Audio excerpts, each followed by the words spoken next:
अस्सलाम वालेकुम my YouTube family, welcome back to सब लोग बाय सफ़ी जाफरी। कैसे हैं आप सब लोग? मैं उम्मीद करती हूँ आप सब ठीक ठाक होंगे। मैं भी यहाँ बहुत ठीक ठाक हूँ।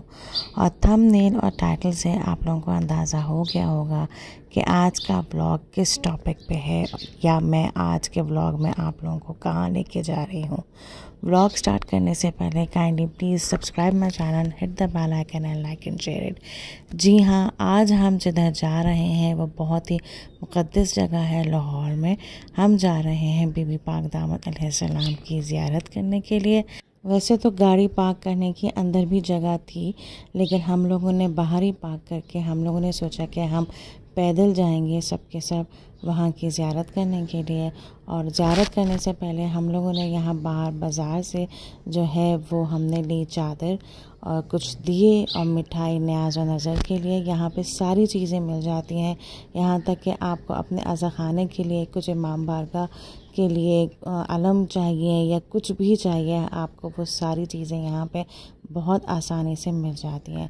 तो हम लोगों ने लिए यहाँ पे सारी चीज़ें और उसके बाद हम लोग निकल पड़े ज़ियारत करने के लिए।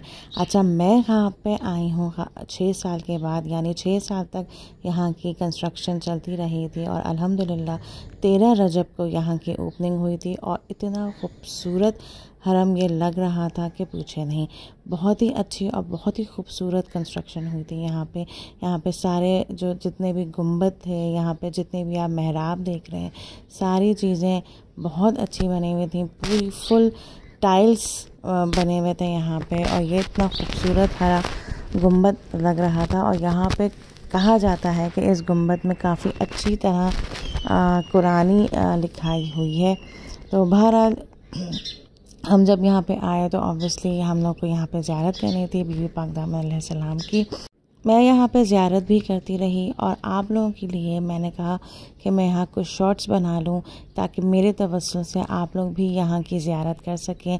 और ऑब्वियसली लाहौर में तो जितने भी लोग हैं उन सब ने ज़ियारत कर ही ली होगी, लेकिन जो पाकिस्तान से बाहर हैं या लाहौर से बाहर हैं तो वो अगर मेरे तवज्जुह से यहाँ की ज़ियारत कर लें और दुआ मांगें तो मैं ये समझती हूँ कि मुझे भी उस चीज़ का सवाब मिलेगा।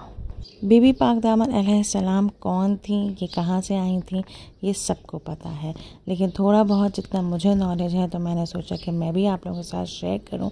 अल्लाहुम्मा सल्ली अला मोहम्मद व अला मोहम्मद।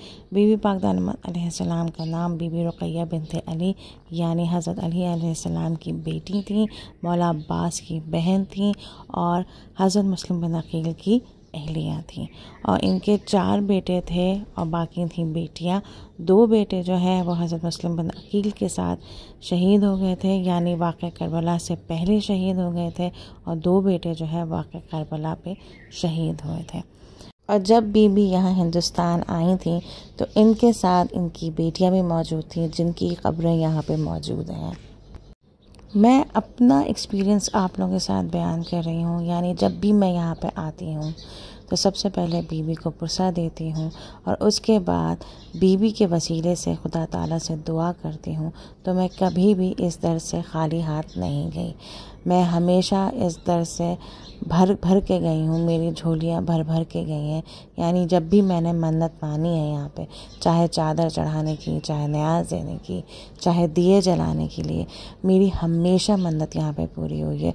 और मैं ये समझती हूँ कि आप भी इन बीबी के वसीले से दुआ मांगेंगे तो आप भी कभी खाली हाथ नहीं जाएंगे। मैं जब भी यहाँ पे गई हूँ तो मैं तो यही सोचती हूँ कि यहाँ मैं जब गई हूँ जब मेरे लिए यहाँ पे बुलावा है, वरना यहाँ पे आना यानी आप खुद आपके रोंगटे खड़े हो जाएंगे कि आप उस बीबी के दर पे मौजूद हैं जो मौला अली की बेटी हैं, जो कि वाक़या करबला में मौजूद थी।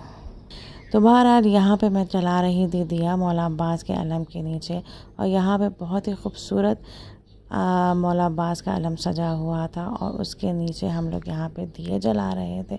अच्छा, दिए जलाना थोड़ा सा मुश्किल आर्ट होता है जो मुझसे नहीं जल पा रहे थे, लेकिन वहाँ पे मैं आराम से मैंने फिर जला दिए थे दिए और फिर मैंने ज़ियारत कर ली और फिर चादर भी मैं लेके गई थी। चादर भी मैंने जो है अंदर जरी के वहाँ पे एक आदमी खड़ा रहते, तो वहाँ पे उनको देख के हम चादर भी अंदर हमने डाल दी थी।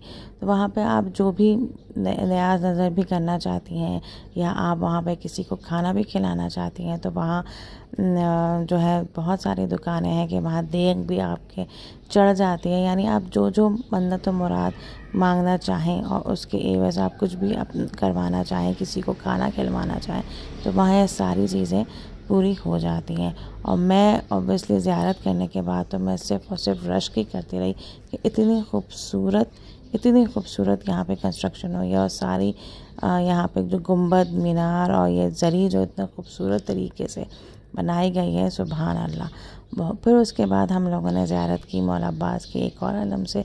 वहाँ पे 2 से 3 मौला अब्बास के अलम है और बहुत ही खूबसूरत और बहुत ही ऊंचे अलम है, तो हमने वहाँ सबकी ज़ियारत की।